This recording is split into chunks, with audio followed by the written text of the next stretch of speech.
राज्य में चल रहे एसआईआर अभियान के दूसरे चरण के तहत 30 जून से बीएलओ घर घर जाकर मतदाताओं के सर्वे फॉर्म भरेंगे।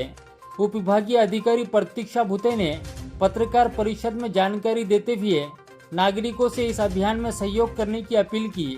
उन्होंने बताया कि कलमनुरी विधानसभा क्षेत्र के 345 मतदान केंद्रों के अंतर्गत 3,24,000 से अधिक मतदाताओं में से 93% का मैपिंग कार्य पूरा हो चुका है, जबकि लगभग 30,000 मतदाताओं की मैपिंग अभी शेष है। उन्होंने शेष मतदाताओं से जल्द मैपिंग कराने का आग्रह किया। उन्होंने कहा कि बीएलओ को सर्वे फॉर्म भरने में सहयोग करे तथा अपना एक फोटो भी उपलब्ध कराए। ये पूरी प्रक्रिया संवैधानिक है, इसलिए किसी भी प्रकार के भ्रम या अफवाह पर ध्यान न दे।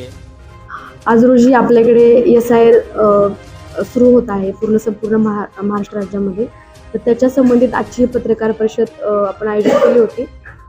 संपूर्ण एसआयआर प्रक्रिया काय आहे, त्याच्यामध्ये वोटर्सकडून आमच्या काय अपेक्षा आहेत आणि बीएलओ आपल्याकडून जो फॉर्म भरून घेण्यासाठी येणार आहेत, आपण सगळ्यांना सहकार्य करावं याच्यासाठीच आवाहन करण्यासाठी पत्रकार परिषद। नेमकी काय जनतेला काय सर्व जनतेला एकच आव्हान आहे की आपल्याकडे बीएलओ जो फॉर्म भरून घेणार आहेत त्या फॉर्मवरती आपल्याला एक फोटो चिटकवून द्यायचा आहे। तर जेव्हा बीएलओ आपल्याकडे येतील त्यावेळेस आपल्याकडे एक पासपोर्ट साईजचा फोटो उपलब्ध असावा।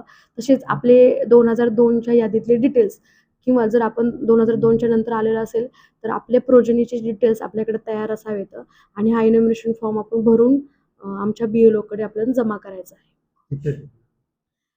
हा प्रक्रिया जी आहे आजपासून सुरू होते। पहिल्या 5 दिवसांमध्ये बीएलओ वाटप करणार आहेत आणि नंतरच्या 5 दिवसांमध्ये ते फॉर्म कलेक्शनचं काम सुरू होणार आहे। असं ते 10 दिवसाचा जो कार्यक्रम आहे त्याच्यामध्ये आजपासून 9 तारखेपर्यंत फॉर्म आमच्याकडे सबमिट झाला पाहिजे।